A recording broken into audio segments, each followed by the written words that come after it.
আমাদের আজকের গল্প আয়না মানুষ, লেখক পুষ্পার্ঘ দাস। নবীন এই লেখকের লেখা কিছু গল্প অনুগল্প ইতিমধ্যেই বেশ কয়েকটি পত্রিকা এবং সংকলনে মনোনীত হয়েছে। তাদের মধ্যে হাসতে হাসতে হুঁশিয়ার, ফিয়ার ফ্যাক্টর, কলকাতা, অভিব্যক্তি, একপর্ণিকা, ভালো রবিবার, আমি আমার মতো অন্যতম। আরও বেশ কয়েকটি বই এবং পত্রিকায় মনোনীত গল্প প্রকাশের অপেক্ষায় রয়েছে। তাদের মধ্যে কিশোর বার্তা ও জয়ঢাক অন্যতম। কুণ্ডু কোম্পানির তরফ থেকে পুষ্পার্ঘ দাসকে তার ভবিষ্যৎ জীবনের জন্য আন্তরিক শুভকামনা রইল। শুরু হচ্ছে আজকের গল্প আয়না মানুষ।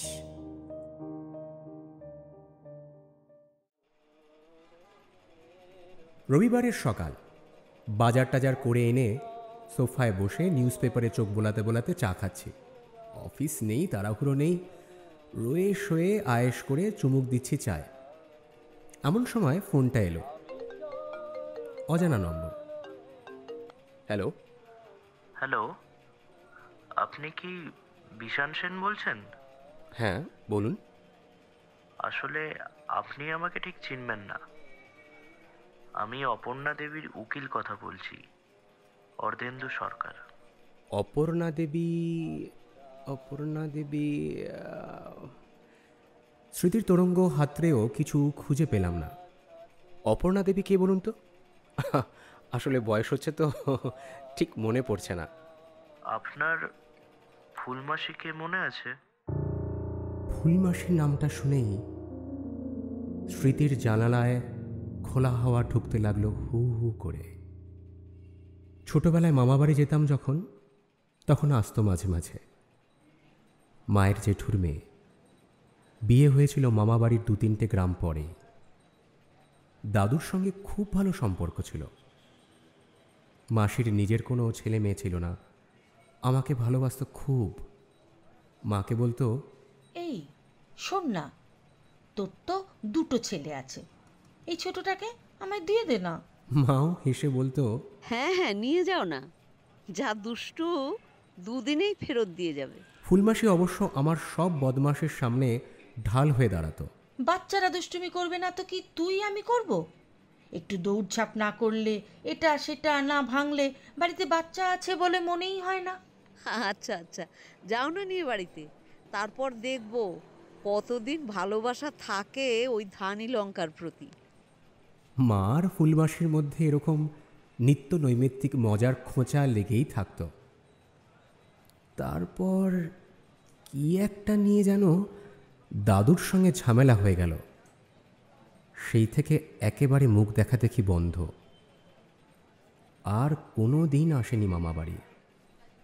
মাও কোনো উচ্চবাচ্য করেনি মাসিকে নিয়ে। আমার সঙ্গেও দেখা হয়নি আর। এত বছর পর হঠাৎ কি ব্যাপার? ফোনে বললাম, হ্যাঁ মনে আছে, কেমন আছে ফুলমাসি? ওদিক থেকে জবাব এলো, না মানে আপনার ফুলমাসি গতকাল রাতেই গলায় দড়ি দিয়ে আত্মহত্যা করেছেন। সে কি? শিউরে উঠলাম আমি। মানুষটার সঙ্গে এতগুলো বছর যোগাযোগ নেই, আর আজ এরকম একটা খারাপ খবর। রান্নাঘর থেকে সুলেখাও বেরিয়ে এসেছে আমার চিৎকারে। ভ্রু কুচকে হাতের ইশারায় জিজ্ঞাসা করলো, কি হয়েছে? আমি হাত তুলে একটু সবুর করতে বললাম। ফোনের ওদিক থেকে জবাব এলো, আসলে অপর্ণা দেবীর ইচ্ছে ছিল আপনিই যেন ওর মুখাগ্নি করেন, এমনকি শ্রাদ্ধ শান্তিটাও। তাছাড়া ওর উইলটা আপনাকে দেওয়ার দায়িত্ব আমার। বাড়ি জমি যেটুকু সম্পত্তি ছিল সবই আপনাকেই দিয়ে গেছেন। মাথা পুরো ভোঁ ভোঁ করছে আমার। যে মানুষটার কোনো খবরাখবরই ছিল না এতদিন, আমি জানতাম না সে বেঁচে আছে না মরে গেছে, সেই মানুষটা আমাকে তার ওয়ারিশ করে গেল কেন? না মানে আমি তো কিছুই বুঝতে পারছি না। ফুলমাসির সঙ্গে তো আমার সেই ছোটবেলার পর থেকে দেখাই হয়নি। মাসি কেন আমাকে সব... অপর্ণা দেবী কিন্তু আপনার সব খবর জানতেন। ওর স্বামী তো অনেকদিন আগেই অ্যাক্সিডেন্টে মারা গেছেন। আমাকে বলতেন যদি ওর কোনো ছেলে থাকতো তাহলে সে নাকি আপনার মতোই হতো। খুব ভালোবাসতেন আপনাকে। কিন্তু আপনার দাদু শপথ করিয়েছিলেন অপর্ণা দেবী যেন কারো সাথে কোনো সম্পর্ক না রাখে। তাই সরাসরি কোনোদিন কিছু বলতে পারেননি। আমাকেই বানিয়ে গেছেন মৃত্যুর পর এই যোগাযোগের মাধ্যম। এবার আপনি যদি দয়া করে এখানে আসেন। এখানে মানে? গোবিন্দপুর গ্রামে। কিভাবে আসবেন ডিটেলস আমি হোয়াটসঅ্যাপ করে দেব। আসবেন কি একটিবার? ঠিক আছে, আমাকে একটু সময় দিন, আমি জানাচ্ছি আপনাকে। সুলেখা এতক্ষণে আমার পাশে এসে বসে পড়েছে। ফোনটা রাখতেই উদ্বিগ্ন গলায় জিজ্ঞাসা করলো, কি হয়েছে গো? আমি তো নিজের কানকে বিশ্বাস করতে পারছি না। কিছুটা সামলে নিয়ে পুরো ইতিহাস বললাম। এখনো পর্যন্ত যা যা কথা হলো সেগুলো সব শুনে সুলেখা বলল, দেখো, মাসি যখন তোমাকে এত ভালোবাসতো, এমনকি মুখাগ্নি করার দায়িত্বটাও তোমাকেই দিয়ে গেছে, আমার মনে হয় তোমার যাওয়াটা দরকার। অস্বাভাবিক মৃত্যুতে তো শ্রাদ্ধ শান্তি 4 দিনেই হয়ে যায়। কটা দিন অফিস ছুটি নিয়ে যাও না হয়, একবারে সব কিছু মিটিয়েই এসো। এ দেখো না, আমিও যেতাম, কিন্তু পরের সপ্তাহেই বাবুর উচ্চ মাধ্যমিক শুরু। দুজনেই চলে গেলে চলবে কিভাবে? আরে দূর, এভাবে হুট করে বললে চলে যাওয়া যায় নাকি? তাছাড়া তুমিও তো এখানে একা। বিপদ কি কখনো বলে কয়ে আসে গো? তুমি এদিকটা নিয়ে কোনো চিন্তা করো না, ও আমি ঠিক সামলে নেব। কিন্তু তুমি না গেলে মাসির আত্মা শান্তি পাবে না। তুমি যাও প্লিজ। কি করব বুঝতে পারছি না। মা বাবা এখন দাদার কাছে আমেরিকায়। ফোন করব কিনা ভাবছি, হয়তো ঘুমিয়েও পড়েছে। আবার পরের দিকে মায়ের কাছে যতবার ফুলমাসির কথা তুলেছি, মা কেমন যেন বিরক্ত হয়েছে। থাক না হয়। একবার ভাবছি, ধুর, উটকো ঝামেলা যত। আবার মনে হচ্ছে একা মানুষটার ইচ্ছেকে যদি একটু মান্যতা দেওয়া যায়। সেসব দিয়ে যাওয়াই স্থির করলাম। ফোন করে জানিয়ে দিলাম অর্ধেন্দুকে।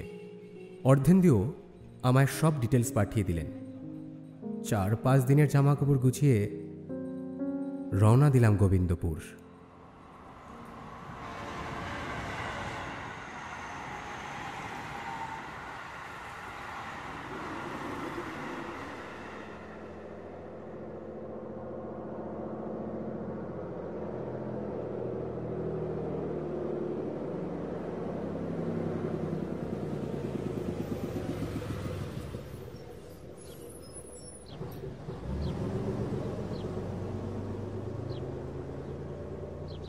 ট্রেন, বাস, রিক্সা পাল্টে যখন সেখানে পৌঁছলাম তখন প্রায় 2টো বাজে।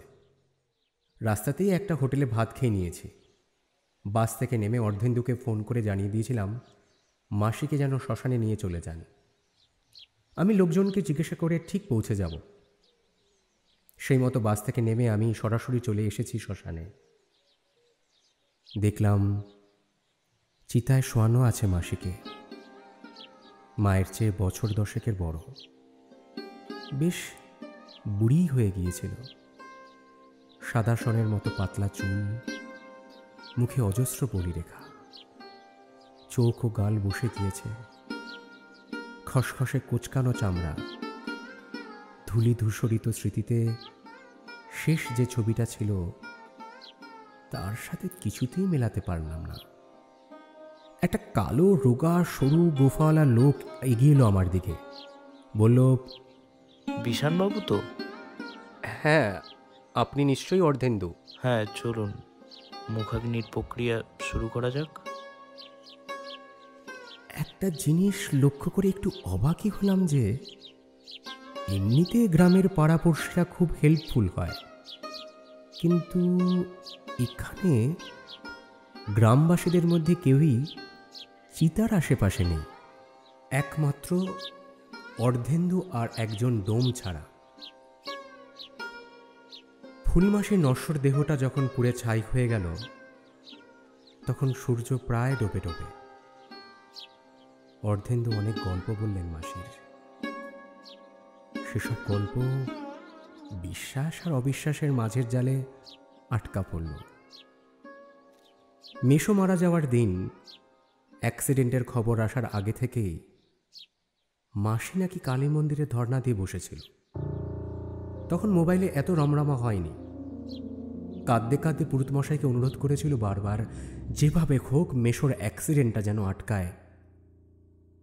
সেই খবর ছড়িয়ে যায় দাবানলের মতো। মেশোর খবরটা আসার পর থেকেই গ্রামের লোকেরা ফুলমাসিকে একটু অন্যরকম চোখে দেখতে শুরু করে। তারপর থেকে অনেকবার এমন হয়েছে যে গ্রামের কারো সাথে দেখা হলে মাসি কিছু একটা খারাপ ভবিষ্যৎবাণী করেছে, আশাটা ফুলে গেছে। এরপর যা হয় আর কি, গ্রামের লোক মাসিকে রীতিমতো এড়িয়ে চলতে শুরু করে। মাসির বাড়ি ত্রিসীমানাতেও পা বাড়ায় না। কে জানে কখন কাকে দেখে কি বলে বসে। এবার আমি বুঝলাম কেন গ্রামের লোকেরা এখানেও দূরে দূরে দাঁড়িয়েছিল। সেই থেকে এতগুলো বছর ফুলমাসি একা একাই কাটিয়েছে। ছোটবেলার পুরনো কিছু কথা বারবার ঘুরে ফিরে আসছে মনের ভেতরে। সেই হাসি খুশি প্রাণোচ্ছল সবার প্রিয় ফুলমাসিকে ডাইনি অপবাদের সঙ্গে কিছুতেই মেলাতে পারছিলাম না। অর্ধেন্দুই রোজ একবার করে দেখে আসতেন মাসিকে। কাল বিকেলেও দেখা করে এসেছিলেন। মাসি নাকি কদিন ধরেই কেমন যেন ভয়ে ভয়ে গুটিসুটি মেরেছিল। কারণ জিজ্ঞাসা করলেও উত্তর দিচ্ছিল না। ঝিলিক নামের একটা মেয়ে রোজ সকালে রান্নাবান্না, ঘর ঝাড়পোছ, বাসন মাজা এইসব কাজগুলো করে আসত। ওর ভয় ডর কম, মাসিকেও ভয় পেত না। সেই আজ সকালে এসে দেখে দরজা খোলা। ঘরের ভেতরে ঢুকে দেখে এই দৃশ্য। তারপর দৌড়ে গিয়ে অর্ধেন্দুকে খবর দেয়। এরপরেই অর্ধেন্দু মাসিকে দেওয়া কথা মতো আমায় ফোন করেন। অর্ধেন্দু নিয়ে গেলেন আমায় ফুলমাসির বাড়িতে, গ্রামের একদম শেষ প্রান্তে। আশেপাশে অন্য কোনো বাড়িও নেই। গ্রামের বাকিদের থেকে যেন একেবারে আলাদা। মাসির বাড়ির সামনে অনেকটা জায়গা জুড়ে নানা রকমের গাছ লাগানো। নারকেল, সুপারির মতো বড় বড় সব গাছ ঘরটার চারিদিক ঝুপসি করে রেখেছে। আলো আধারের পরিবেশ। বাড়ির মরচে পড়া তালা খুলে অর্ধেন্দু চাবিটা আমার হাতে ধরিয়ে দিলেন। তারপর পকেট থেকে দুটো বড় মোমবাতি আর দেশলাই বের করে বললেন, এগুলো রাখুন, এখানে প্রায়ই কারেন্ট চলে যায়। আজ অনেক খাটুনি গেছে আপনার, রেস্ট নিন। রাতের খাবার আমি পৌঁছে দেবখন। অর্ধেন্দু চলে যেতে ঘরে ঢুকে আলো জ্বালালাম। একটুও যে গা ছমছম করছে না বলবো না। এই বাড়িতেই তো মানুষটা কাল রাতে, এক্স্যাক্টলি কোন ঘরে সেটা আর আমি ইচ্ছে করি জিজ্ঞাসা করিনি। বেশ বড় দালান, একদিকে দুটো চেয়ার রাখা আছে। এখন আর চেয়ারে বসতে ইচ্ছে করছে না। দালানটা পেরিয়ে প্যাসেজের দুদিকে মোট 4টে ঘর, দুটো বেডরুম, একটা রান্নাঘর, আরেকটা ঘরে তালা লাগানো। সেটা যে কিসের ঘর বুঝতে পারলাম না। একদম শেষে টয়লেট। একটা ঘরে আসবাবপত্র বেশি, দেওয়ালে মেশোর ছবি টাঙানো, মালা দেওয়া। টেবিলের উপরে জলের বোতল, গ্লাস, কয়েকটা ওষুধ, কিছু গল্পের বইপত্র রাখা। বইগুলোর নিচে মাসির একটা ডায়েরিও দেখতে পেলাম। তার মানে এটাতেই মাসি শুতো। এ ঘরে শুতে ইচ্ছে করছে না। অন্যের ডায়েরি পড়ার অভ্যেস আমার কোনোদিনই ছিল না, কিন্তু কি একটা ভেবে মাসির ডায়েরিটা হাতে তুলে নিলাম। আসলে মানুষটাকে তো সেভাবে জানতামই না, এই ডায়েরি পড়ে যদি কিছুটা জানতে পারি। ডায়েরিটা নিয়ে উল্টো দিকের ঘরের বিছানায় এসে গা এলিয়ে দিলাম। ক্লান্ত শরীর, কিন্তু ডায়েরিটাও আকর্ষণ করছে খুব। প্রথম পাতায় লেখা, আমার প্রাণের সখী। পাতা উল্টে পড়তে শুরু করলাম। ডায়েরিটা শুরু হয়েছে বিয়ের পর থেকে। প্রথম প্রথম খুবই সাধারণ কিছু প্রাত্যহিক কথা, থোরবড়ি খাড়া আর খাড়া বড়ি থোর। সেগুলো পড়তে পড়তে একটু পরে ঘুমিয়ে এসে গেল। ভাবছি বন্ধ করে দেব কিনা। এমন সময় শুরু হলো বিস্ফোরক কিছু স্বীকারোক্তি, যা এক ছটকায় কাটিয়ে দিল ঘুম। মাসির সঙ্গে আমার বাবার সর্বনেশে একটা সম্পর্কের ইঙ্গিত দিয়ে শুরু হলো গল্পটা। তারপর শুধুই চোরাবালিতে তলিয়ে যাওয়া। মাসির কথায় তার দিক থেকে মেশোর প্রতি ভালোবাসায় কোনো খামতি ছিল না, কিন্তু বৈবাহিক সম্পর্কটা একসময় একঘেয়ে হয়ে যায়। মেশো কেবল নিজের কাজ নিয়ে ব্যস্ত হয়ে পড়ে। আর সেই সময় মামা বাড়িতে ঘুরতে এসেই বাবার সঙ্গে সম্পর্কের সূত্রপাত। বাইরেও দেখা হয়েছে কয়েকবার। তারপর একসময় সেটাই হয় যেটা অবশ্যম্ভাবী ছিল। বাবা এবং মাসিকে আপত্তিজনক অবস্থায় দেখে ফেলেন দাদু। তারপরেই ফুলমাসির সঙ্গে আমাদের সবার সম্পর্কের ইতি। এবার পুরো ছবিটা পরিষ্কার হলো আমার কাছে। আরও কম বয়সে জানলে হয়তো রাগটাগ হতো, কিন্তু এখন অনেকটা জীবন দেখে ফেলেছি। অবাক হওয়াও কমেছে আগের থেকে। মানুষের সঙ্গে মানুষের সম্পর্ক কখনো সরল, কখনো জটিল। সব কিছুকে নিজের চোখ দিয়ে নিজের দিক থেকে বিচার করা যায় না। ডায়েরিতে প্রতিদিনের কথা লেখা নেই, তাহলে সেটা খুবই একঘেয়ে হতো। হয়তো পড়ার আগ্রহ হারিয়ে ফেলতাম। কখনো কাছাকাছি 2 তারিখের ঘটনা, আবার কখনো 4 মাস পরের। আমাকে নিয়েও অনেক কথা আছে সেখানে। মাসি যে আমায় খুবই ভালোবাসত তা নিয়ে সন্দেহের অবকাশ নেই। তখনও জানতাম না অবাক হওয়ার অনেক বাকি আছে এখনো। এমন সময় আমার চটক ভাঙল দরজার কড়া নাড়ার শব্দে। চমকে উঠলাম। ডায়েরির মধ্যে এমনভাবে ঢুকে পড়েছিলাম যে সময়ের খেয়াল ছিল না। রাত 9টা বাজে। দরজা খুলে দেখি অর্ধেন্দু খাবার নিয়ে এসেছেন। খুব খিদে পাচ্ছিল। অর্ধেন্দুকে বিদায় করে তাড়াতাড়ি করে ডিনারটা সেরে ফেললাম। নিরামিষ ভাত তরকারি, খিদের পেটে তাই অমৃত। খেয়ে দিয়ে হাত মুখ ধুয়ে আবার বসলাম ডায়েরি নিয়ে। একদিন দুপুরে মাসির দরজায় কে যেন ঠকঠক করল। বাইরে বেরিয়ে কাউকে দেখতে পেল না মাসি। নিচের দিকে তাকিয়ে দেখল দৈর্ঘ্য প্রস্থে দুদিকেই 1 হাত মতো বড় একটা আয়না চৌকাঠের গায়ে হেলান দিয়ে রাখা। খুব সুন্দর নকশা করা কাঠের ফ্রেমে লাগানো আয়না। কি রাখলো? কেনই বা রাখলো? অবাক হলেও সুন্দর আয়নাটার লোভ সামলাতে পারল না মাসি। ভেতরে নিয়ে এলো। পরে মেশো জিজ্ঞেস করাতে মিছিমিছি বলল কিনে এনেছে। কয়েকদিনের মধ্যেই অত্যন্ত প্রিয় হয়ে উঠল আয়নাটা। রোজ মাসি সেটা দেখে দেখে সাজগোজ করে। আয়নাতে যেন মাসিকে আরো বেশি করে সুন্দর দেখায়। কিন্তু একদিন আর 5 দিনের মতো সেদিনও মাসি আয়নায় খুঁটি খুঁটিয়ে দেখছিল নিজেকে। এমন সময় মনে হলো আয়নার প্রতিবিম্বটা যেন হাসল মাসির দিকে চেয়ে। চমকে উঠল মাসি, কিন্তু পরক্ষণেই আবার সব স্বাভাবিক। মাসি ভাবল মনের ভুল হবে হয়তো, কিন্তু এবার মাসিকে চমকে দিয়ে প্রতিবিম্ব বলে উঠল, কেমন আছো অপর্ণা? হাতে থাকলে বোধহয় আয়নাটা পড়েই যেত, কিন্তু হাতে ধরে রাখার পক্ষে আয়নাটা বেশ বড়। তাই ইতিমধ্যে সেটির স্থান হয়েছিল দেওয়ালে। ছিটকে পিছিয়ে গেল মাসি, দেখল আয়নার প্রতিবিম্ব হাসছে। কয়েক মুহূর্তের জন্য কিংকর্তব্য বিমূঢ় হয়ে গেল সে। অসহায় অবস্থায় একটু কাটাতে কি করবে ভাবতে ভাবতে দৌড়ে একটা কালো কাপড় এনে ঢেকে ফেলল আয়না।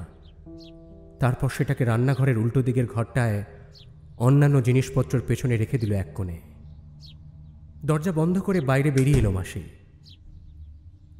এখনো বুঝতে পারছে না স্বপ্ন দেখছে না বাস্তব। আয়না কি কথা বলতে পারে? এবার আমি মনে মনে ভাবলাম, রান্নাঘরের উল্টো দিকের ঘর মানে তো ওই তালাবন্ধ ঘরটা।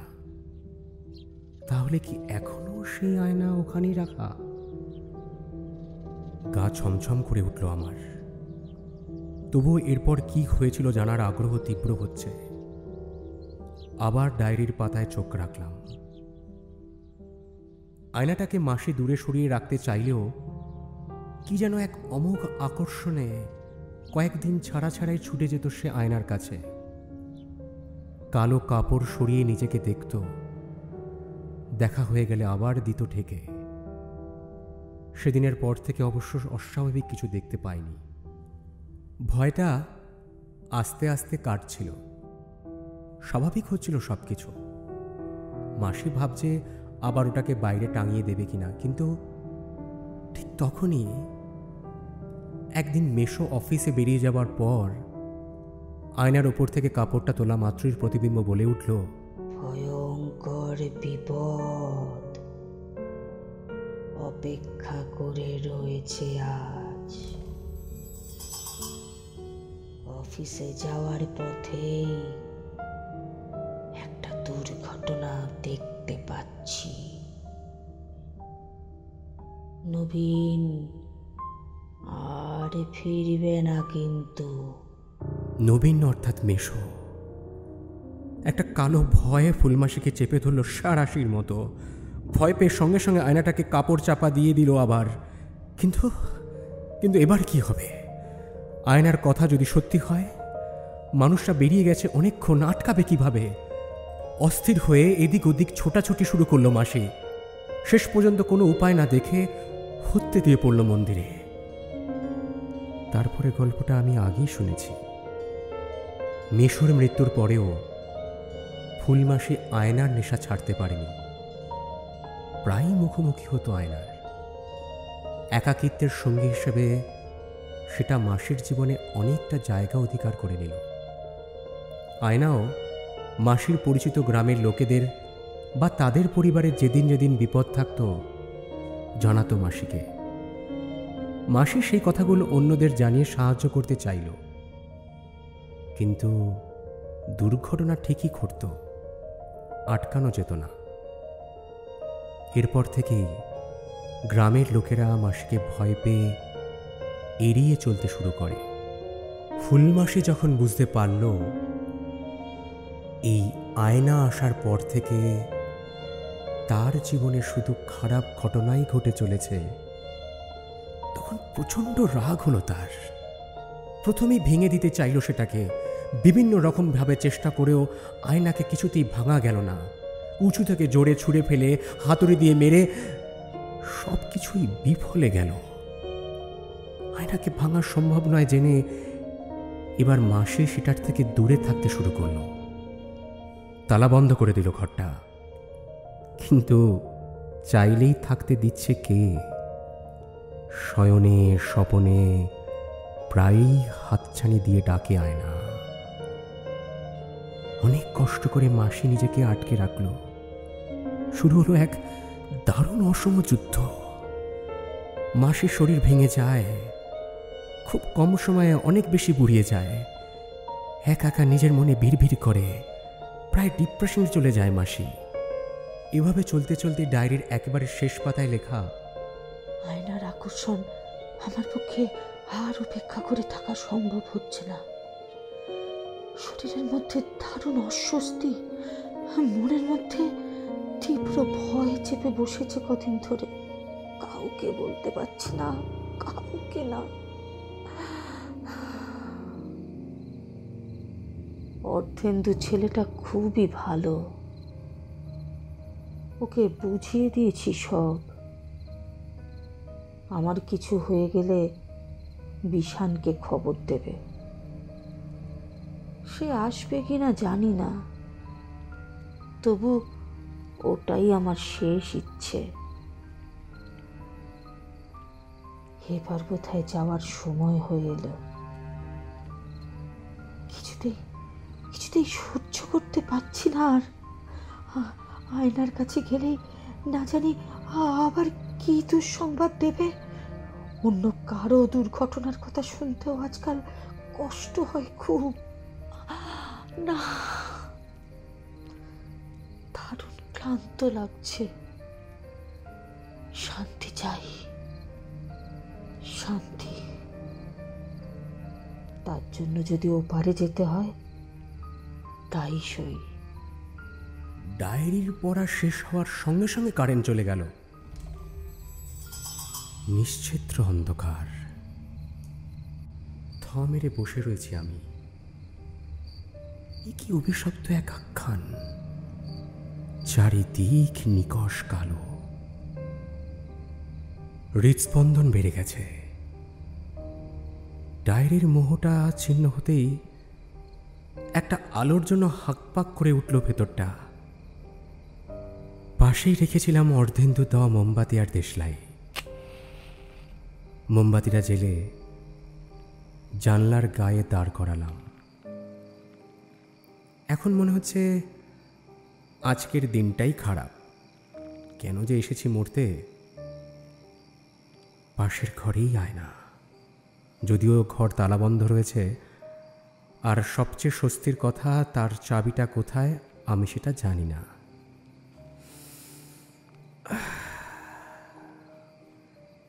ভাবসা গরম, কিন্তু আমার হঠাৎ শীত শীত করছে কেন। গায়ের রোম খাড়া হয়ে যাচ্ছে সব।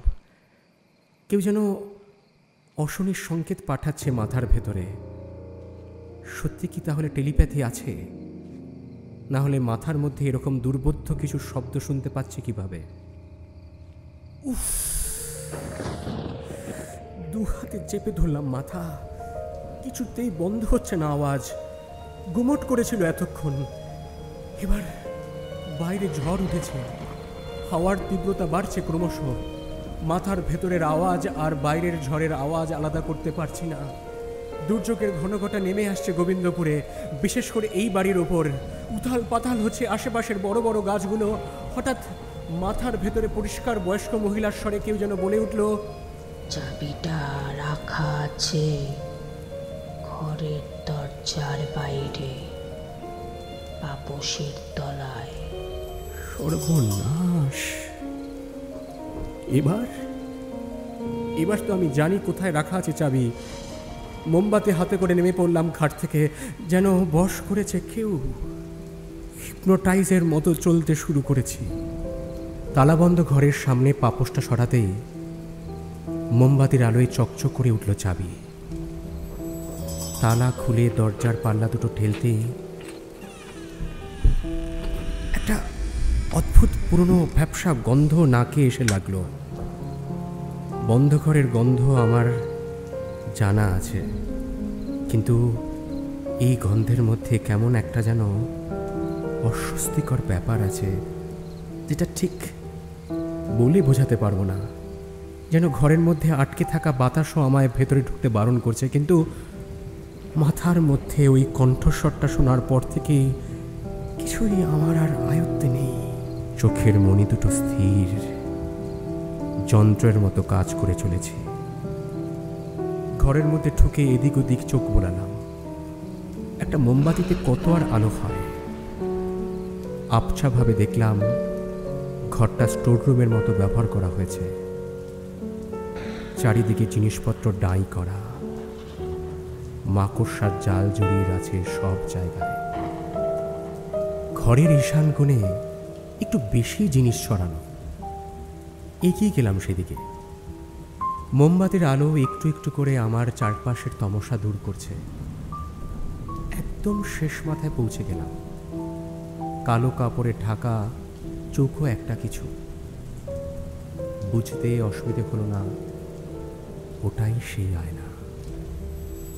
পা দিয়ে এটা ওটা সরিয়ে আয়নার একদম সামনে পৌঁছে গেলাম।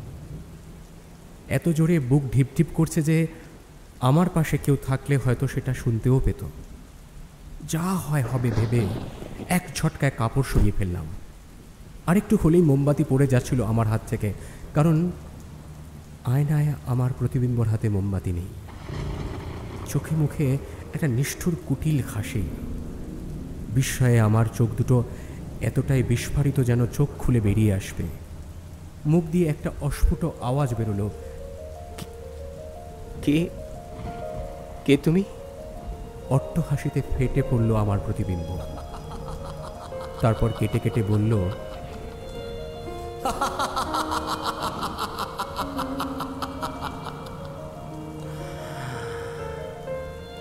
আমার মনে হয় এই মুহূর্তে তোমাকে যে কথাটা বলতে চলেছি তারপর আর আমি কে জানার ইচ্ছে বা সময় কোনোটাই তোমার থাকবে না।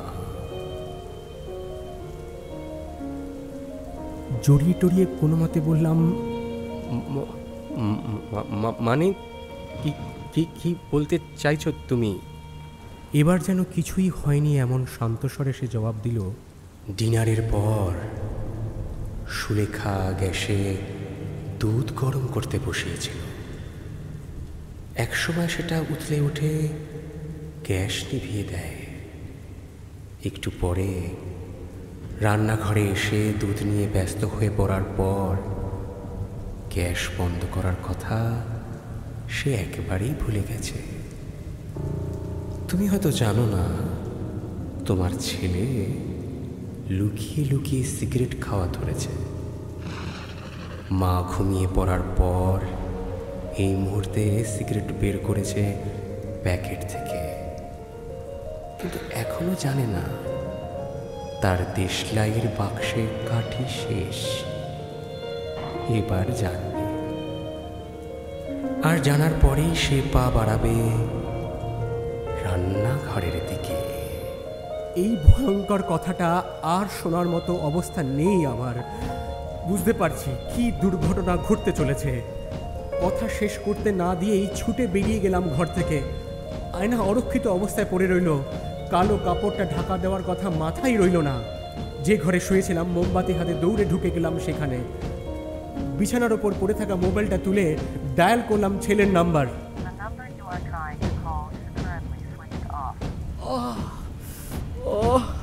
মোবাইলটাও বন্ধ। সুলেখার নাম্বার ডায়াল করলাম।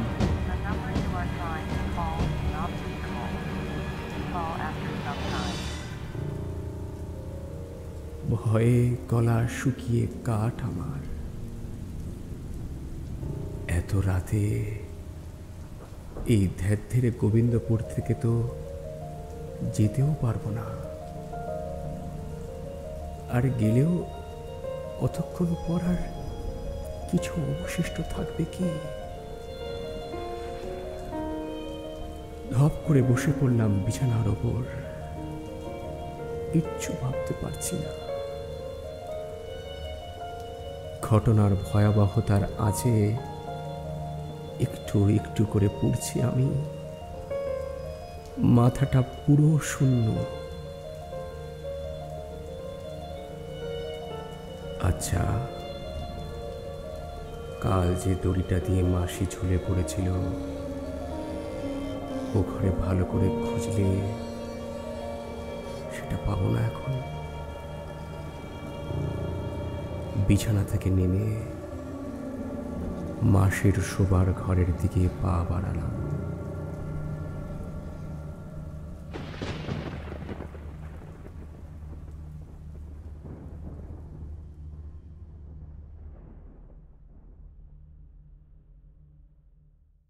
আমাদের আজকের উপস্থাপনা এখানেই শেষ হলো। শ্রীযুক্ত পুষ্পার্ঘ দাসের লেখা আয়না মানুষ গল্পটি কুণ্ডু কোম্পানির ৬৪তম তথা কুণ্ডু কোম্পানি অরিজিনালসের ৬ষ্ঠতম প্রয়াস। আমি দেবান্তি। কুন্ডু কোম্পানির তরফ থেকে সকল শ্রোতা বন্ধুদের অনুরোধ জানাই, আমাদের উপস্থাপনা এবং আমাদের কিছু মৌলিক গল্প আপনাদের কেমন লাগছে তা অবশ্যই আমাদের কমেন্ট সেকশনে জানাবেন এবং গল্প শুনতে ভালোবাসে এমন বন্ধু পরিচিত জনের সাথে শেয়ার করবেন এবং দয়া করে আমাদের চ্যানেলটি সাবস্ক্রাইব করতে একদম ভুলবেন না। আপনাদের এই একটি ছোট্ট পদক্ষেপ আমাদের ভবিষ্যতে এগিয়ে নিয়ে যেতে সাহায্য করবে। গল্পটির নেপথ্যে যারা যারা রয়েছেন তারা হলেন প্রচ্ছদ অলঙ্করণ Soham Bagchi, logo design Debarshi Sasmal, YouTube marketing Abhinav Kundu, সঙ্গীত ভাবনা ও পরিচালনা ইমন। গল্প পাঠে মায়ের চরিত্রে শ্রীমতী পদ্মা সরকার, অর্ধেন্দু সরকার চরিত্রে অরূপ বেরা, সুলেখা চরিত্রে পায়েল পট্টনায়ক, অপর্ণা দেবীর চরিত্রে বর্ণালী নাথ।